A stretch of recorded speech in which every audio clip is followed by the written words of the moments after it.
Welcome to The Explainer. Today, we're diving into the UK's official COVID-19 inquiry report. Right at the start, the report hits you with the human cost, over 230,000 deaths. The inquiry chair called it the biggest peacetime emergency the UK had ever faced. So what was the first big takeaway? Simple. The UK just wasn't ready. You see, the country's pandemic plan was for the flu, not a totally new virus. So the initial strategy was mitigation. Basically, slow the virus, don't try to stop it completely. Even Boris Johnson admitted they thought they'd heard it all before, and that was the problem. And this is crucial. There was almost no capacity for mass testing or contact tracing back then. So as the virus exploded in March 2020, the government was way too slow to react. And get this, planners were looking at a worst-case scenario of up to 820,000 deaths.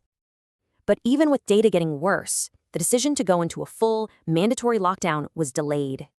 This big shift in policy, it only happened when the NHS was about to be totally overwhelmed.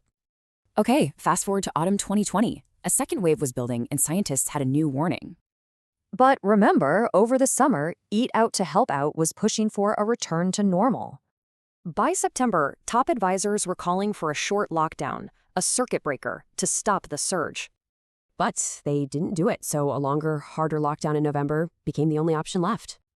That winter was a strange time.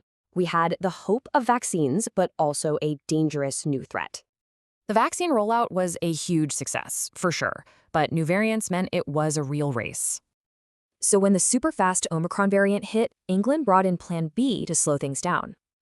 And all across the UK, the different nations were forging their own paths out of restrictions.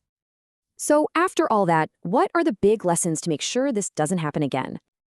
Well, it boils down to this: better plans, faster action, and way better coordination across the UK. The report gives a roadmap for what to do next.